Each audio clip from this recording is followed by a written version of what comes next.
கர்த்தருடைய பரிசுத்த நாமத்திற்கு ஸ்தோத்திரம். நம்ம யாக்கோபு 4வது அதிகாரம் 9வது வசனத்தை தியானிக்க இருக்கிறோம். யாக்கோபு 4:9 ஜெபத்தோடு இந்த செய்திக்குள்ளே கடந்து சொல்லுவோம்.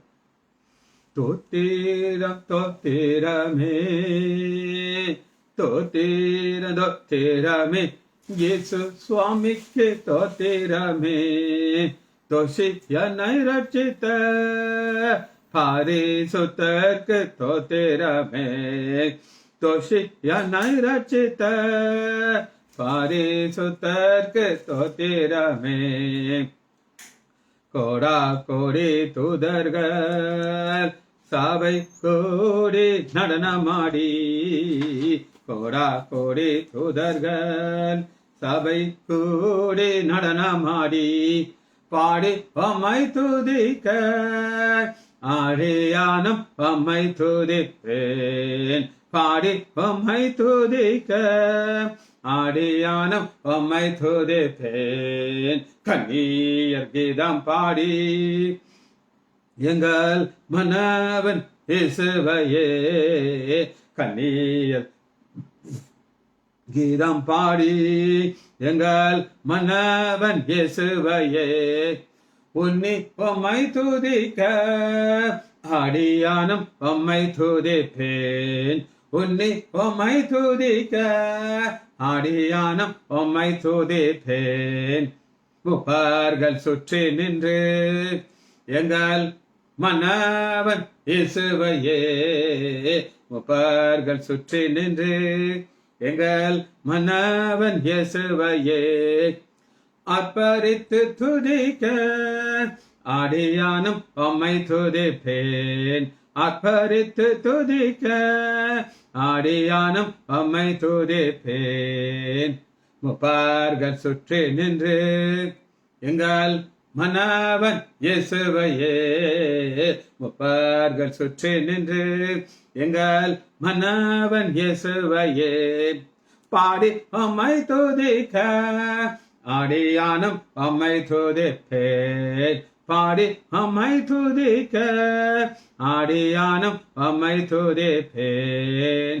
பரிசுத்தவான்கள் சங்கம் எங்கள் பார்த்தீபன் இயேசுவையே பரிசுத்தவான்கள் சங்கம் எங்கள் பார்த்தீபன் இயேசுவையே அர்ப்பரித்து துதிக்க ஆடியானம் உம்மை துதிப்பேன் அர்ப்பரித்து துதிக்க ஆடியானம் உம்மை துதிப்பேன். ஆயிரம் நாவிருந்தால் உம்மை படியே தோத்தரிப்பேன் ஆயிரம் நாவிருந்தால் உம்மை படியே தோத்தரிப்பேன். அவையிலே நிறைந்து யாந்தன் அண்ணலிடம் சொல்லுவேன் அவையிலே நிறைந்து எந்தன் அண்ணலிடம் சொல்லுவேன்.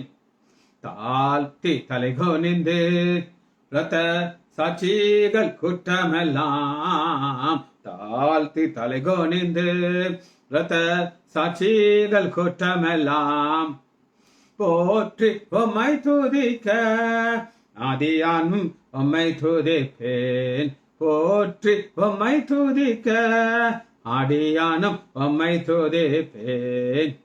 கெரூபின் செராபின்கள் வட செட்டினால் மோடி கெரூபின் செராபின்கள் வட செட்டையினால் மோடி நேராய் உம்மை துதிக்க நீசன் நானும் உம்மை துதிப்பேன்.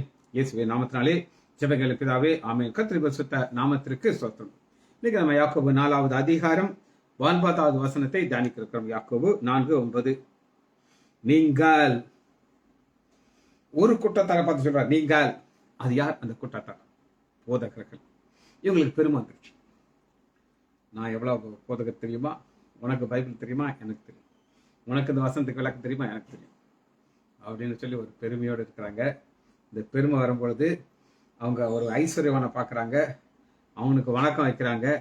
ஐஸ்வர்யனோட இணைந்தாச்சுன்னா எனக்கு அந்த உலக பிரகாரம் ஆச்சரியம் கிடைக்கும் அப்படின்னு நினைக்கிறாங்க. அதனால தான் நீங்கள் யாக்கோபு 4:9 நீங்கள் துயரப்பட்டு துக்கித்து அழுங்கள். துயரப்பட்டு துக்கிக்க அழுங்கள் யாரை நோக்கி போகுதுன்னு கரெக்டா சொல்லணும்னு நினைச்சீங்கன்னா 5வது அதிகாரம் 1 வசனத்துல இவங்களை நோக்கி இந்த வசனம் போகும். நீங்கள் துக்கித்து அழணும். யார் துக்கித்து அழணும்? 2 குற்றத்தார் துக்கித்து அழணும். ஒன்று ஐஸ்வர்யவான்கள், இன்னொன்று ஐஸ்வர்யவான்களையே பார்த்துக்கிட்டு இருக்க அந்த அந்த பெருமையுள்ள போதர்கள். 5:1 நான் உங்களுக்கு வாசிக்கிறேன். ஐஸ்வர்யவான்களே கேளுங்கள், உங்கள் மேல் வரும் நிர்பந்தங்கள் நிமித்தம் அலறி அழுங்கள். கடினமான வார்த்தையில அவர்களுடைய முடிவை பத்தி பேசுறாங்க. எப்பவுமே ஆரம்பம்னு ஒன்று இருக்குது, முடிவு ஒன்று இருக்குது. பிரசங்கலம் பார்க்குறோம், ஒரு பிறந்த வீடை பார்க்கற விட மரண வீட்டுக்கு போகிறது நல்லது. ஒரு மனிதனுடைய முடிவை பார்க்கறது நல்லது. அங்கே முடிவு பரிதாபமாக இருக்குது. அதனாலதான் ஐஸ்வர்யவான்களே கேளுங்கள், உங்கள் மேல் வரும் நிர்பந்தங்களின் நிமித்தம் அலறி அழுங்கள், உங்கள் ஐஸ்வர்யம் அழிந்து. ஏன் உங்கள் ஐஸ்வர்யம் அழிந்துருன்னா, என்னைக்கு நீங்க இந்த பூமியில மறிக்கிறீங்களோ எல்லாம் பிடிச்சிருச்சு, ஐஸ்வர்யம் பிடிச்சி. இதெல்லாம் யாருக்கு போகும்னா உங்களுக்கு தெரியாது. உங்கள் வஸ்திரங்கள் பொட்டுரித்து போயின. இந்த வஸ்திரத்தை வந்துட்டு தான் அப்படி ஸ்டைலாக நினைச்சாங்க, நடந்து உள்ள வராங்க, பிரிஞ்சு போயிடும். உங்கள் பொன்னும், பொன் மோதிரம், பொன்னும் வெள்ளியும் துருப்பிடித்து அவைகளுள்ள துரு உங்களுக்கு விரோதமாக சாட்சியா இருக்கும். அக்னியை போல உங்கள் மாமிசை தின்னும். கடைசி நாளிலே பொக்கிஷத்தை சேர்த்தில்லை. இந்த பொக்கிஷம் உலக பிரகாரமான பொக்கிஷம். அதனாலதான் ஒரு கடினமான வார்த்தையை நம்ம பார்க்கிறோம். யாக்கோபு 4வது அதிகாரம், நீங்கள் துயரப்பட்டு துக்கித்து அழுங்கள். இது யாரை நோக்கி போகுது சொல்லுங்க? ஐஸ்வர்யவான்கள். உங்கள் நகைப்பு துக்கிப்பாக மாறவும், உங்கள் சந்தோஷம் சஞ்சலமாக மாறும். உங்கள் சந்தோஷம் சஞ்சலம். ஆனா ஆண்டவர் ஆப்போசிட்டான ஒரு காரியத்தை சீசனுக்கு சொன்னார். இந்த ஐஸ்வர்யவானை நோக்கி போகுது, போதர்களை நோக்கி போகுது நான் சொன்னேன். ஆனா நம்முடைய ஆண்டவராகிய இயேசு கிறிஸ்து இதே கான்செப்ட் சேம் 100% சேம். வாசிப்போமா? யோவான் 16வது அதிகாரம். இது சீஷர்களுக்கு என்ன அவர் சொல்றாரு அப்படின்னு கேட்டீங்கன்னா 16:20 யோவான். Same concept.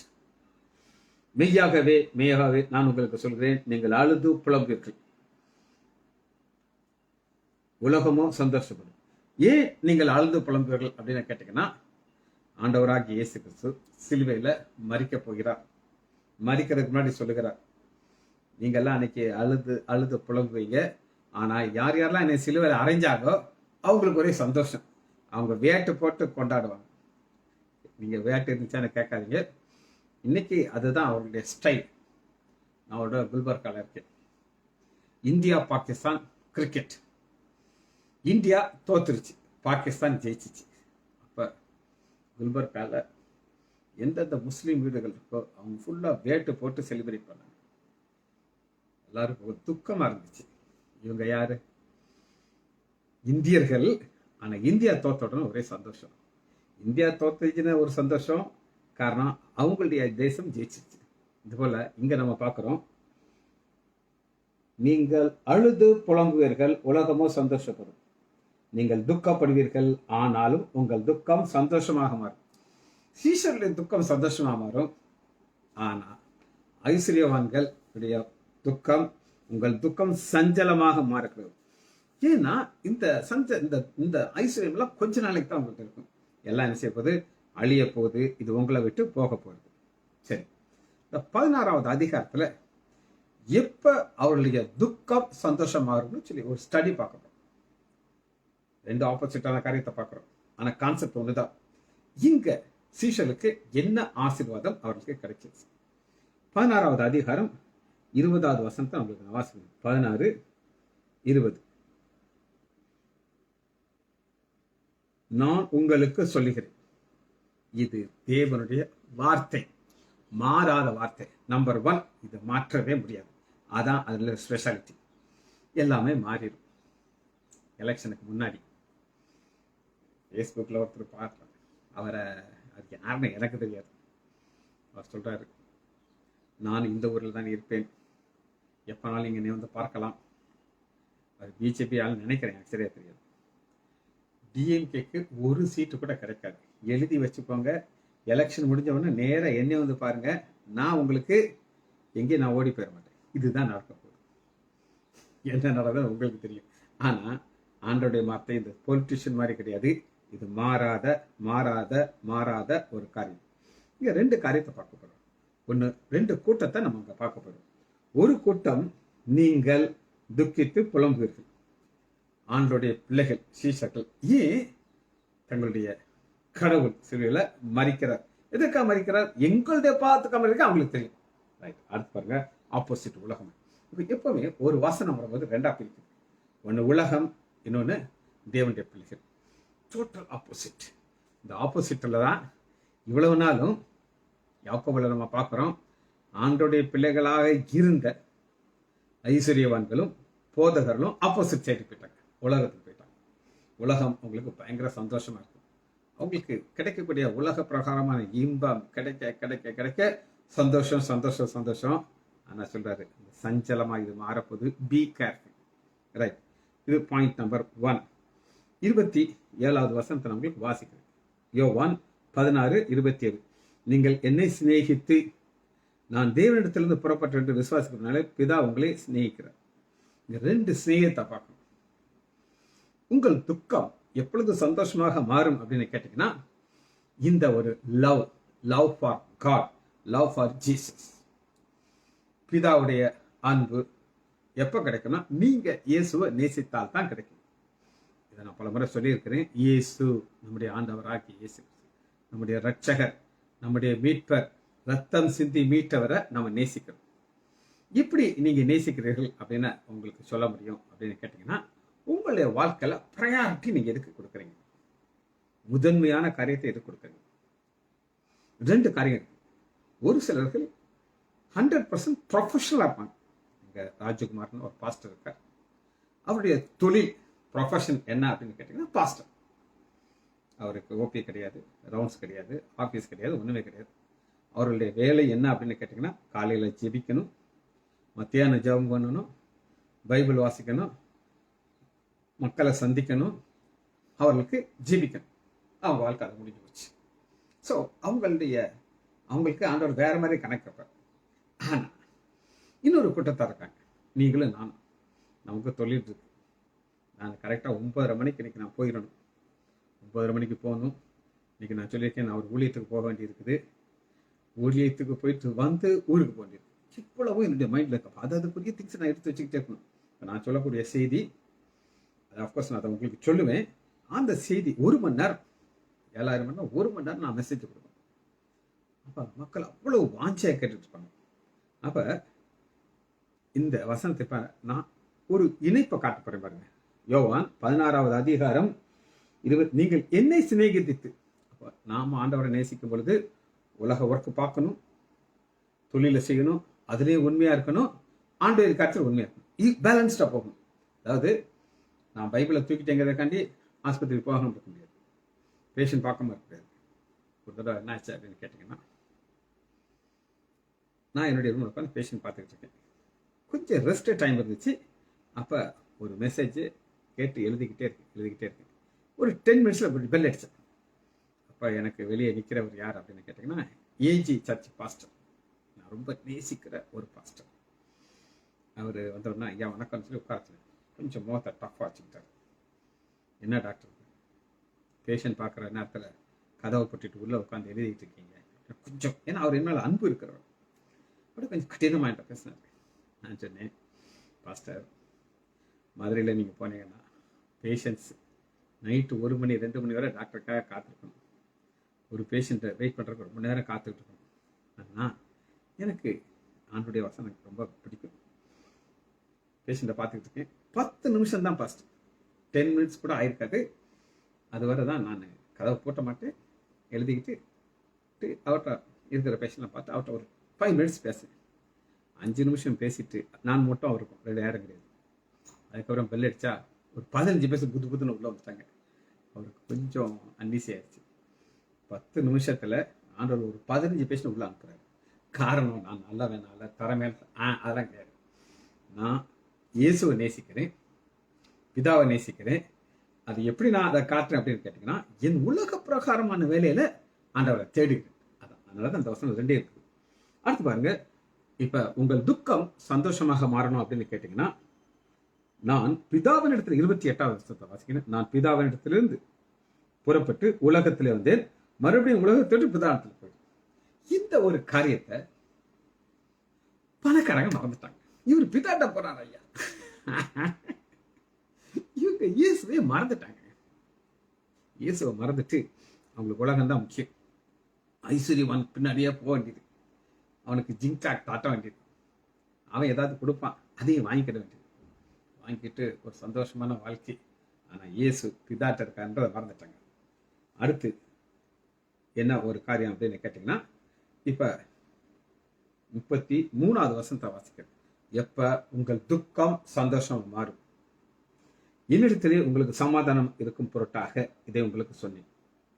ஆனாலும் உங்களுக்கு உபத்திரம் உண்டு, திடன் கொண்டுங்கள். நான் ஆண்டவர் தெளிவான காரியத்தை சொல்றாரு. பா, உனக்கு உன் துக்கம் சந்தோஷம் மாறினா உபத்திரம் உண்டு. உபத்திரம் உங்களுக்கு பிடிக்குமா பிடிக்காதா? கட்டாயம் பிடிக்காது. யாருக்கு பிடிக்கும்? ஆனா உண்டு சொல்லிட்டானா உண்டு. ஏன்டான்னு சொல்ல முடியாது. நோகாம நொங்கு எடுக்க முடியாது. அந்த நொங்கு அப்படி ஒரு மாதிரி உள்ள உட்கார்ந்து இருக்கும். அது எடுக்கிறதுக்கு சில டெக்னிக்கு அப்படியெல்லாம் தான் செஞ்சா தான் அது வெளியே வரும். நொங்கு கஷ்டப்பட்டா தான் நொங்கு சாப்பிட முடியும். அதுபோல இங்க என்னிடத்துல உங்களுக்கு சமாதானம் உண்டு அப்படின்னா என்ன அர்த்தம்னா, எனக்கு ஒரு கஷ்டமான பாதையில் நான் உங்களுக்கு பல முறை வச்சிருக்கேன். அதனால சம்பவத்துக்குலாம் இப்போ நான் போறாப்புல இல்லை. எனக்கு பிஜேபி மூலமாக ஆன்லைன் ப்ரேயர்லாம் நிறைய பிரச்சனைகள் வழி தான் நான் கடந்து வந்திருக்கேன். அந்த நேரத்தில் எனக்கு தெரியும், ஏன் ஆண்டவர் ஏற்கனவே சொல்லிட்டார் உபத்திரம் உண்டுன்னு சொல்லி. ஆனாலும் திடன் கொள்ளுங்க. ஏன் திடன் கொள்ளணும் அப்படின்னு கேட்டீங்கன்னா, உங்கள் துக்கம் சந்தோஷமா மாறும். சரி, அடுத்து துக்கம் சந்தோஷமா மாறுறதுக்கு ஆண்டவர் என்ன உங்கள்கிட்ட எதிர்பார்க்கிறார்? எக்ஸ்பெக்டேஷன். 14வது அதிகாரம் 1வது வசனம். உங்கள் துக்கம் சந்தோஷமாக மாறணும், என்ன ஆகக்கூடாது அப்படின்னு கேட்டீங்கன்னா, யாக்கோபு 4வது அதிகாரம் இது நடக்கக்கூடாதுன்னா இது கண்டிஷன். 4:9 நீங்கள் துயரப்பட்டு துக்கித்து அழுங்கள், உங்கள் நகைப்பு துக்கமாக மாறவும் உங்கள் சந்தோஷம் சந்தோஷம் மாற கடவுது. ஆப்போசிட். இது உங்க வாழ்க்கையில் நடக்கூடாது அப்படின்னு நீங்க ஆசைப்பட்டீங்கன்னா 14:1 உங்கள் இருதயம் கலங்காது இருப்பதாக. ஏன் இருதயம் கலங்குது? உபத்திரவம், கஷ்டம், வேதனை வரும்பொழுது என்ன செய்யுது? ஆடிடுது.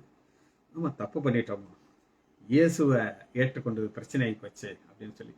இங்க ஒரு டாக்டர் இருக்கார், அவர் பேர் மாரிக்கனி. அவர் வாழ்க்கையில் ஒரு சாட்சி நான் உங்களுக்கு சொல்றேன்.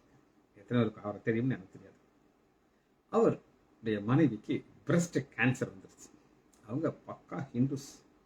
டாக்டர் மாரிக்கனி, ஒரு பையன் ஒரு பொண்ணு, அதாவது சின்னது குட்டி குட்டி பிள்ளைங்க. அப்போ அந்த நேரத்தில் அப்போ என்ன நடந்தது அப்படின்னு கேட்டிங்கன்னா, நம்ம பிரதரன் சபையிலிருந்து ஒரு சிலர் அவர்கள் சந்தித்து, நீங்கள் இயேசுவை ஏற்றுக்கொண்டீங்கன்னா உங்கள் மனைவிக்கு சுகம் கிடைக்கும், நீங்கள் நல்ல சமாதானமாக நீங்கள் வாழலாம் அப்படின்னு சொல்லியிருக்காங்க.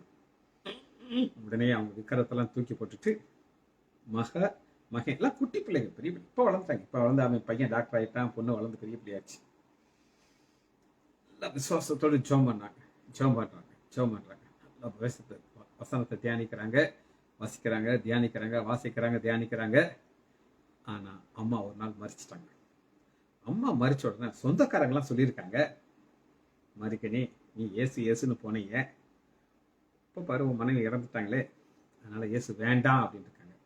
ஆனால் பொம்பளை பிள்ளையும் பையனும், எப்பா நமக்கு இயேசு தாப்பா நமக்கு முக்கியம், நமக்கு வேற இதெல்லாம் நமக்கு முக்கியமே கிடையாது அப்படின்னு சொல்லி 2 பிள்ளைகளும் அப்பாவை ஒரு ஸ்ட்ரென்தன் பண்றாங்க.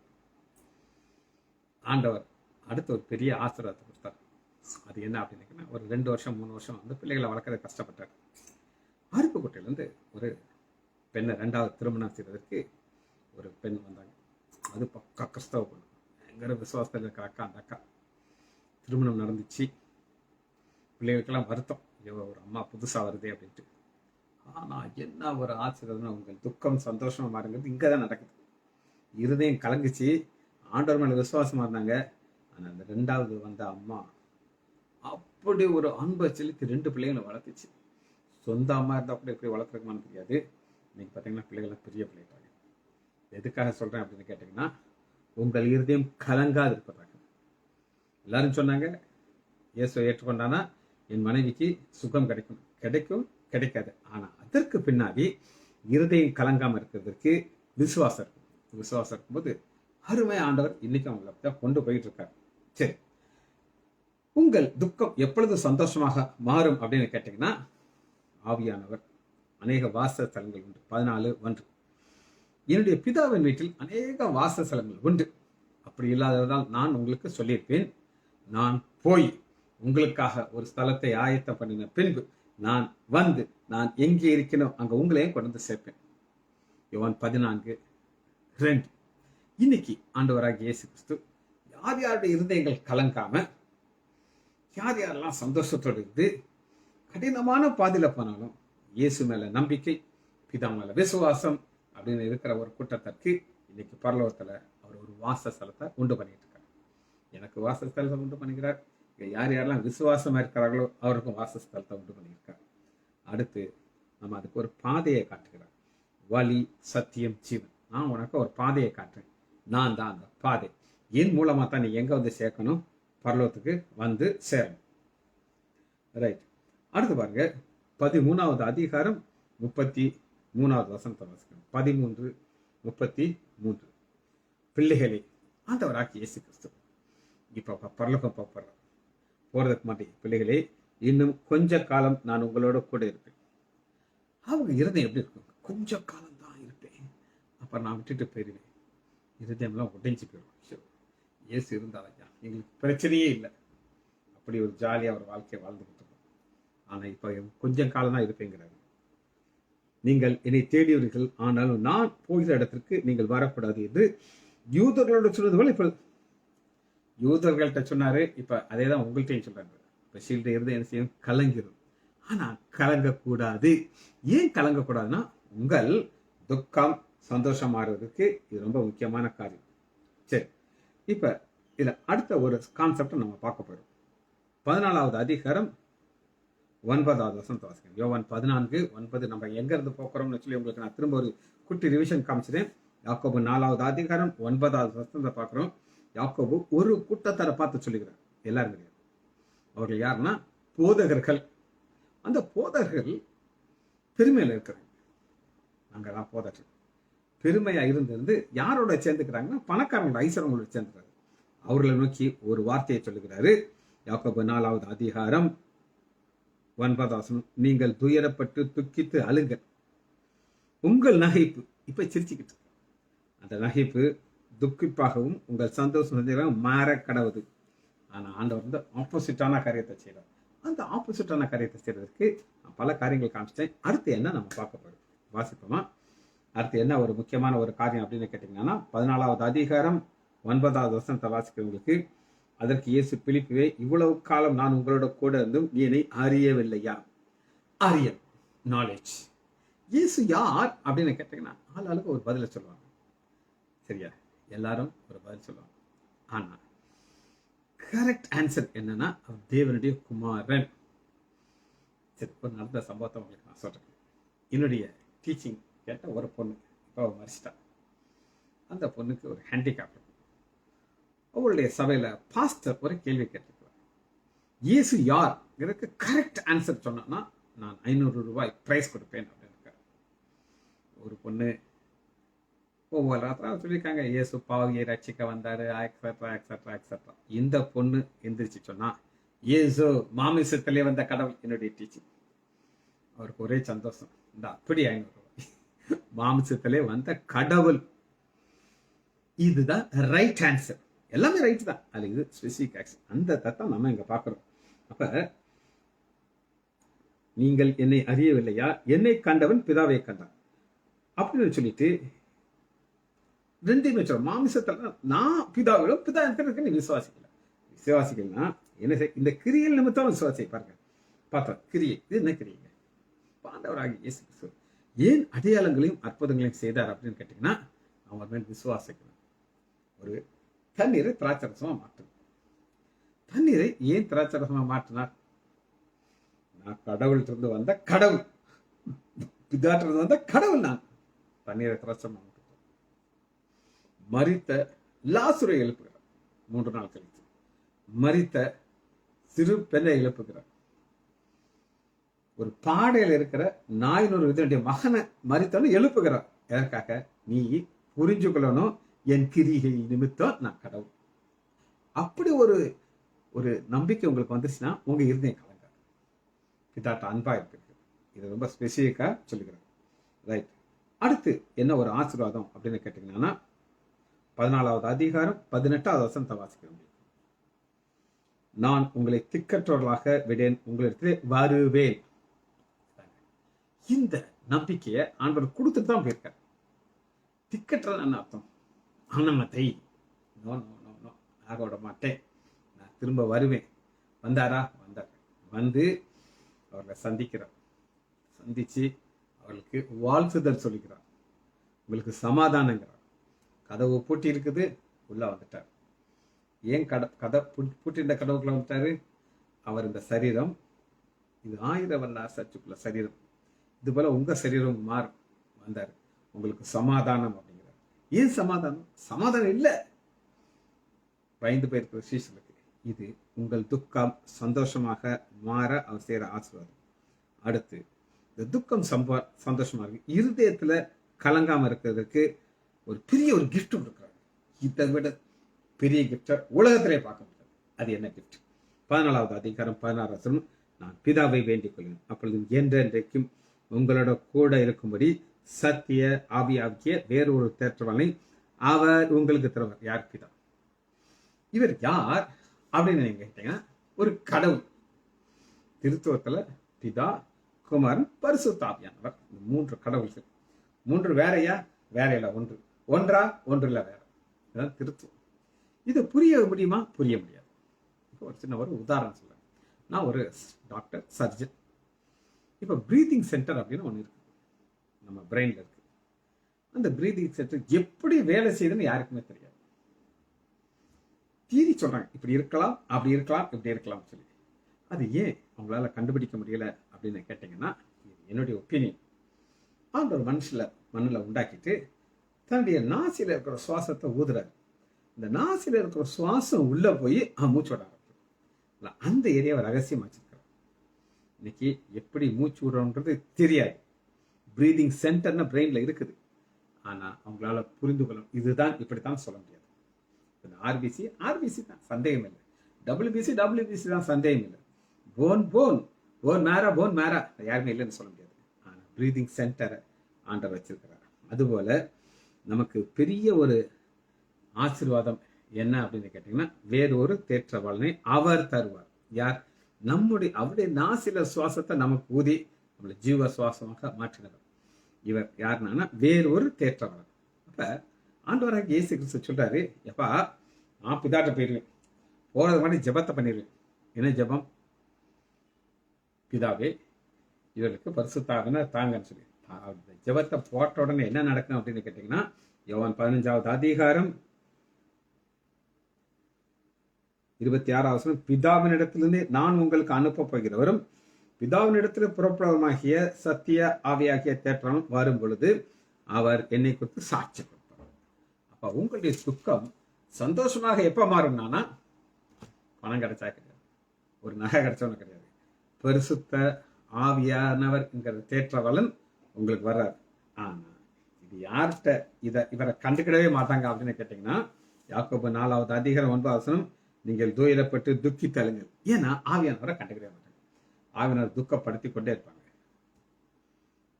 உங்கள் நகைப்பு துக்கமாகவும் உங்கள் சந்தோஷம் சஞ்சலமா மாறக்கிறது. ஏன் மாறுது? உலகத்தையே அவங்க பார்த்துக்கிட்டு இருக்காங்க. அடுத்து என்ன ஒரு காரியத்தை நம்ம பார்க்க போறோம். 19வது வசனம், உங்கள் துக்கம் எப்பொழுது சந்தோஷமாக மாறும் அப்படின்னு கேட்டீங்கன்னா, யோவான் 14:19, இன்னும் கொஞ்ச காலத்திலே உலகம் என்னை காணாது, நீங்களோ என்னை காண்பீர்கள், நான் பிழைத்திருக்கிறபடினாலே நீங்களும் பிழைத்திருப்பீர்கள். இதுக்கு இங்கிலீஷ் பைபிள் ரொம்ப அருமையா இருக்கு. எப்படின்னா, as I live you shall also live. முடிஞ்சிருச்சு. இயேசு இருக்காரா? இருக்காரு. இந்த இயேசு மாம்சத்துல வந்த இயேசு. ஆனா கொஞ்ச நேரத்துல உயிர்த்தெழுந்த இயேசு வரப்போகிறார். அப்புறம் அந்த உயிர்த்தெழுந்த இயேசு பரலோகத்துல போய் பிதாவுடைய வலது பட்சத்தில் அமரப்போகிறார். அப்புறம் அவர் மறிக்க முடியாது, அவர் நித்தியத்தில் இருப்பார். அதுபோல நம்மளும் நித்தியத்தில் கொண்டு போறோம். இப்ப எப்படி இருக்கும்? 14வது அதிகம், உங்கள் இருதயம் கலங்குமா? கலங்காது. உலக மக்களுக்கு ஐஸ்வர்யம் இருக்கும், ஆனா நம்ம விசுவாசத்தில் ஐஸ்வர்யவான்கள். அது என்ன விசுவாசத்தில் ஐஸ்வர்யவான் அப்படின்னு கேட்டீங்கன்னா, நமக்கு துக்கமே வராது. ஏன் துக்கம் வராது? இந்த உலகத்தில் இருக்கும்போது வரும், ஆனா இருதயம் கலங்காது. அதனால as I live you shall also live. என்னைய எப்படி ஒரு தடவை மறிச்சு உயிரோடு வந்துட்டேன், நமக்கும் நித்திய ஜீவன் கொடுப்பார். 20வது இந்த வாசியத்தை முடிக்க போகுது. நான் என் பிதாவிலும் நீங்கள் என்னிலும் நான் உங்களிலும் இருக்கிறதே அந்நாளிலே அறிவீர்கள். இது ஒரு காம்ப்ளிகேட்டடான ஒரு வசனம். அதான் பாருங்க, நான் என் பிதா, பிதா வேற இயேசு வேற, அவர் பூமிக்கு வச்சார். ஆனா இப்ப அவங்க ரெண்டு ஒன்னா மாறி இருப்பாங்க. ஒன்னா மாறிடுச்சு. ஒன்னா இருந்தாதான் ரெண்டா பிரிஞ்சிச்சு, இப்ப மறுபடியும் ஒன்னா சேர்ந்துருச்சு. நான் என் பிதாவிலும் நீங்கள் என்னிலும். இதான் நம்ம ஆண்டவருக்குள்ள இருக்கிறோம். இப்ப நம்ம கிறிஸ்து இயேசுக்குள்ள இருக்கிறோம், அது சந்தேகம் இல்லை. எபேசியருக்குள்ள கிறிஸ்து இயேசுக்குள்ள இருக்குது. ஆனா இந்த கூட்டத்தார் பணக்காரங்களுக்கு பணம் தான் முக்கியம். இயேசுவா எங்களுக்கு பணம் தான் முக்கியம். ஏன்னா 5வது அதிகாரத்தை ஃபுல்லா வாசிச்சீங்கன்னா இந்த ஐஸ்வர்யவானுடைய முடிவை யாக்கோபு தெளிவா சொல்லிட்டார். அவன் முடிவு இப்படித்தான் இருக்கும் அப்படின்னு சொல்லி. ஆனா நம்முடைய முடிவு எங்க வந்துருச்சு அப்படின்னா, நம்ம கிறிஸ்து இயேசுக்குள்ள வந்துட்டோம். யோவான் 14:20, நான் என் பிதாவும் இயேசு ஒன்னாயிட்டாங்க. நீங்கள் என்னிலும் நான் உங்களிலும் இருக்கிறது அந்நாளில் அறிவீர்கள். எந்நாளிலே? ஒரு நாள் நம்ம பரலோகத்துக்கு வருவோம். அப்ப இந்த ஒரு இணைப்பு என்னன்னு நமக்கு தெரியும். வச்சு முடிப்போமா? மகா இரக்கமும் கருவேமுள்ள பிதாவே, உம்மை துதிக்கிறோம் ஐயா. நான் உள்ள இருதயத்தோடு உங்களுடைய திரு சமூகம் வருகிறோம் ஐயா. நீர் எங்களை ஆசீர்வதித்து வழி நடத்துகிறீர் ஐயா. எந்த குறையில்லாதபடி மட்டும் வழி நடத்தின தயவுக்கு நன்றி. எங்கள் குறைகளை எல்லாம் கிறிஸ்து இயேசுக்குள் நிறைவாக மாற்றினதுக்காக நன்றி. எங்களுடைய சந்தோஷத்தை நிறைவாக தருவதற்காக நன்றி ராஜா. பிள்ளைகள் ஒவ்வொருவரையும் என் ஆண்டவராகிய இயேசு கிறிஸ்துவின் நாமத்தினாலே ஆசீர்வதிக்கிறேன். இயேசுவின் நாமத்தினாலே ஜெபங்களின் பிதாவே, ஆமீன் ஆமீன் ஆமீன்.